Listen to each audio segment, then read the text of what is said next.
Hi guys.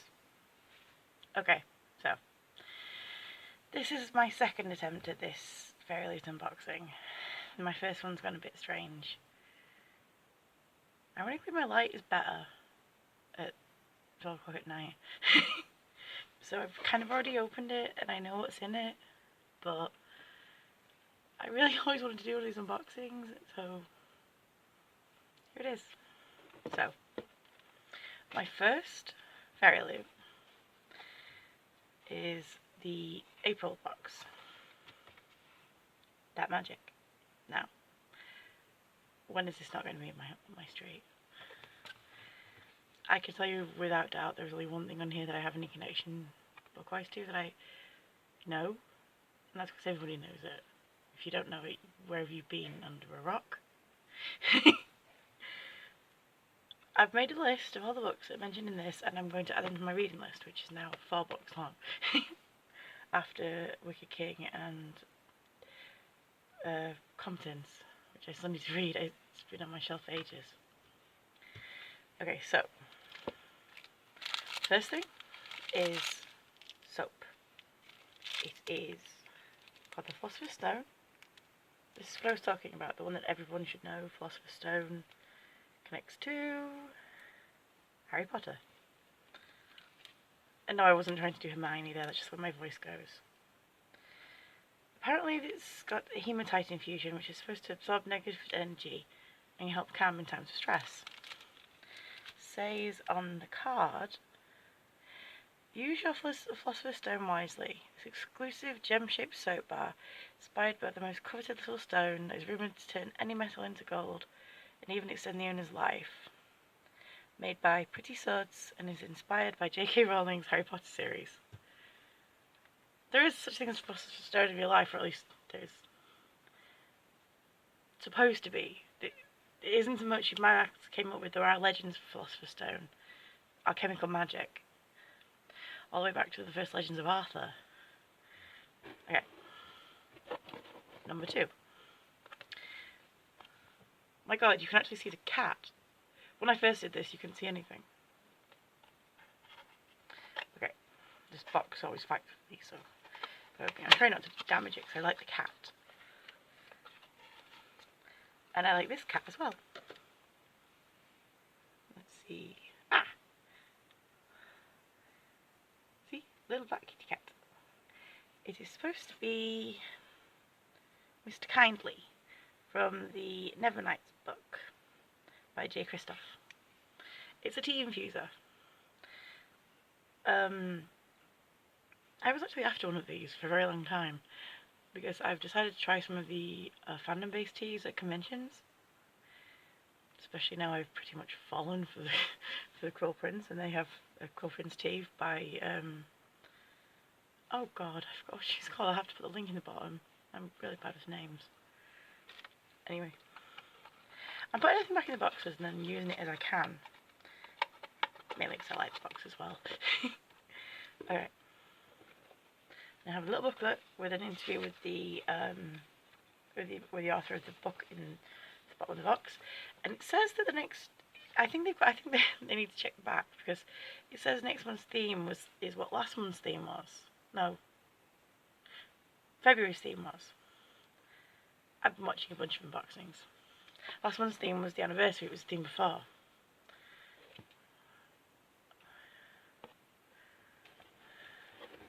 Next is a tote bag, which I love, although, as I've said, I have no idea of the books. Just looking at the character on the front, I really want to read this book.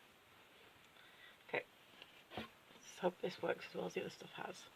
Yes! Well, not perfect, but almost the portrait of Dorian Gray. I love tote bags, especially themed ones. And the quote says, if I can remember this right, the problem with winning is that it makes you weak. Wow, I actually remembered it. Probably because I like it. I like the character and I like the quote, and I'm not going to use this as a normal tote bag. This is coming to conventions with me. Let's see. Tote bag. Where is it? Where are you on the list? At the top. Always miss out the top paragraph. I don't know why I do this.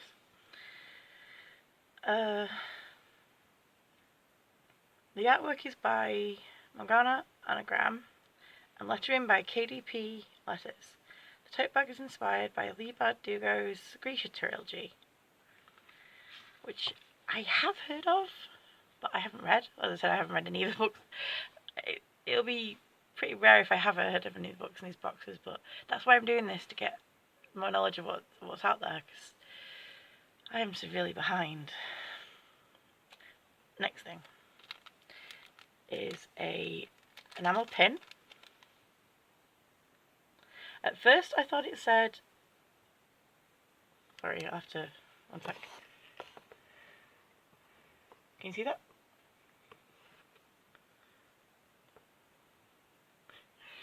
This is going to be a regular thing because I have really bad lighting in here. At first I thought it said Emerald City. It says Emberfall. It's from the Cursed Kingdom, inspired by A Curse So Dark and Lonely. Enamel pin. A Curse So Dark and Lonely by Bridget Kemmer. I love pins and badges and stuff you can like show your fandoms off with, hence the Lost Girl t-shirt, and I go a bit crazy with my wall decorations.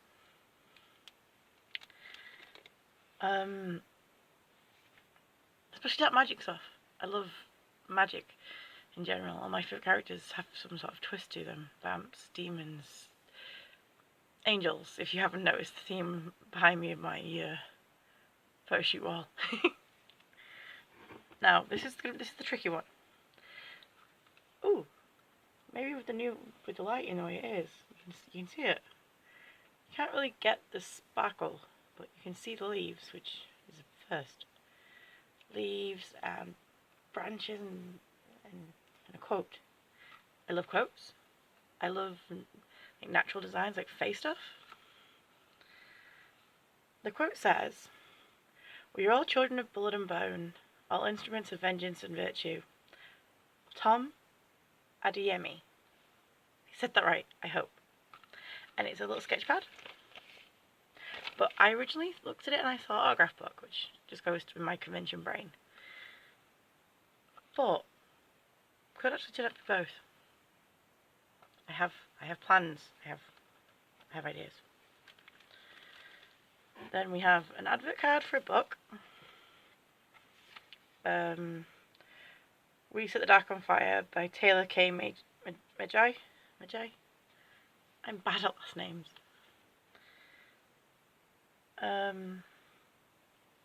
Another one for the list. An art card. I'm not sure if this is going to be the cover or if this is just a general art card. Like I said, I'm new to this. And then we have the two. I was worried there for a second. I thought, oh, pants. When I've been showing people this, I've lost something. Okay, so fairyloot do this. I do this thing where you, like, every month you get these like tarot cards for different books, I think. Because I'm sure I saw Cardin in one of the unboxings, and I kicked myself I didn't start sooner. But you have the Lover and the Tower. From, if I'm not mistaken, Six of Crows by Leigh Bardugo. Ooh, you can actually see them. I will keep saying that because when watching my other video, I'm lucky if you can see me and my hair. My hair looks like a lamppost.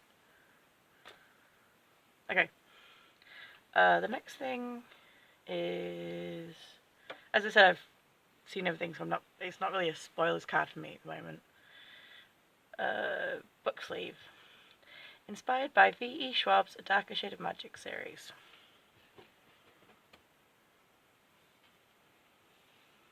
Am I holding this right away? Yeah. Now, last year, or earlier this year I guess, I was carrying one of my books around because I've been trying to finish it. And it took me a while to remember that it was actually signed. But by the time I remembered, I'd scratched it. Because I have my notebook and my varying things in my bag with me at convention, on the way to and from conventions, because I live in the middle of nowhere. Book sleeves is not something I've ever thought of. But definitely a good idea. And who knows, I may actually get the book to go to sleeve, because I'm a bit OCD like that. And the last thing in the box, apart from all the purple stuff, which like I said in my previous video, my room is now caked in. We did this thing with my friends, Christmas I think it was, a few years ago, where we were all like overdosing on Supernatural, and I brought confetti and I threw it up, and my parrot eye shouted, "It's a parade!" like Cass does. We were still finding confetti in my friend's front room. I mean, hell, I think we still are. And we're talking like 6 years, tops. I kid you not. Anyway. And the last thing. When I opened the bag, which I should really show you that. The book bag, which all the books come in. I was like, oh my god, sprayed edges. Sprayed edges. And my dad's like, what does sprayed edges matter? I'm like, displayable sprayed edges.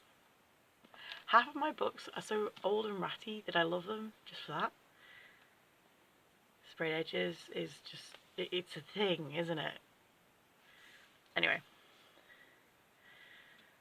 I apologise in advance again if I get this name wrong, but as I've said before, I'm pretty bad with last names. I've had some interesting conversations with my favourite actors and then gone to say their names and gone, right, I'm not saying this because I know I'm going to say it wrong. This book is called Nocturna by Maya Motani, and the front of this piece says, a faceless thief, a desperate prince, a darkness unleashed. And it has like I said tapestry last time, it's not what I meant. Terracotta, kind of. You'd see it on ancient pavings, or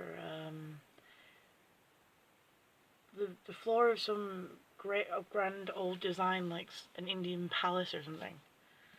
And then you have, I put it in here, but you have a letter from the author with, I'm guessing, a faceless thief, a desperate prince. I originally said, I said to my friends when I showed them the book, the princess, I was wrong, she's the thief, looked like Esmeralda from Disney's Hunchback of Notre Dame. The prince kind of gives me an Aquaman vibe, which is really weird. Mainly because he's wearing tights. Probably. Anyway. So. Magia para todos. Magic for all. To Finian, magic is two things. A knife to hold under the throat of anyone who crosses her, and a disguise she shrugs uneasily as others pull on a cloak. To Prince Aelfa, magic is an escape, but one that comes at a price. And when Finn and Aelfa's fate collides, they realise magic can be other things too. And the type they accidentally release into the world is something neither of them expected. No, neither of them expects or understands. It's hungry. Now, as I've said, I have a few books to get through before I get to this. I was hoping I'd be done with the other books, but then two came out in the same week. I've got the new Red Squirrel Magic, which is Cassandra Clare, which Cassandra is one of the only writers I still get in physical form. A lot of my other favourite authors I get is ebooks. But she's also got me into one of her friends, Holly Black. I've just got Wicked King. I technically kind of haven't finished Quill Prince yet, but I'm almost there. My problem is they keep going over the same parts, going, right, did I read that right? Did I read that right? And the scratch is almost at the cover. I think it was more based on that it got bent. But this goes as number 4 in my to read list. Hopefully I'll be done by next month. I don't think I have an ongoing subscription. I'll have to check. So I don't mind that I haven't read any of the books, because that's kind of where I started this. I want to read more, but it's choosing what to read. I heard a lot about BookTube from some of the guys at Cassandra and Holly's signing in March. Haven't been able to find it. I've found videos about people complaining about it, but no booktube. So if anyone has a link, I'll put a link to fairyloot and to all the creators of all the cool things in the comments below, in the description below. Now, when I post this on YouTube, it will probably be next week, because I'm one of the first ones to get the box, and although I have recently spoiled my friends for things that they have yelled at me for, and I am unapologetic about, because I have a right to be sad at an exit, same as everybody else. Just because our country is a pain in the ass at getting shows. Anyway, so I've decided I might put this on Facebook with a spoiler warning. Not that I think any of my friends get fairyloot, which they should. And then next week I'll put this on to my YouTube before I go to Wales Comic Con. And hopefully by then I will have finished Cruel Prince and be on to Wicked King. And this, I'm going to find out who this character is. This is a tote bag, by the way. I folded it up to put back in the box. I'm going to find out who this character is, because he looks evil or grey, and I'm a big fan of grey characters. 1, 2, 3. Third up, you can't see it because of the flare, but it's John Carr, who plays Hutch Darkweather in Shadowhunters, which ends in a few weeks. He says he noticed I had a thing for dark and damaged, which I am very proud to say I do. Now, my Parabatai, Heather, she does these mystery boxes when we go to conventions, like t-shirts and cups and things. And I've never seen the point. I mean, there's only so many cups in the world, cups you can use in your lifetime. But each their own. So when I heard about book boxes, I decided to give it a shot. I was thinking about Owl Crate, but then I noticed that fairyloot was based in England, which, as you can probably tell by my accent, so am I. So, postage isn't a problem. Well, it is, but it isn't, because when you think about, sending this through the post, doesn't actually say where it's originally based. I can't remember where they're based, but it's probably down south. Usually is. So it's like 30 quid-ish plus VAT, 6 quid postage, if that. For one book, normally hardcover from what I've seen, sometimes spread edges, sometimes not, and let's say 7 extras, because you never know. There are things that haven't been in this box that have been in the other boxes, etc, etc. For somebody who doesn't do a hell of a lot of shopping and crazy pattern conventions, getting something in the mail once a month that can like open more doors, more books, more creators to look into, I haven't got a problem. And I would definitely recommend it to my bookish friends, to my fellow blue stockings. But it's YA fantasy, so it's nothing kind of non-fictional. So some of my other bookie friends won't be that. It depends, different strokes, different folks kind of deal. So yeah, it is the 19th of April, because I'm counting this as yesterday, when I actually got the box. Hermes couriers really need to learn to use doorbells.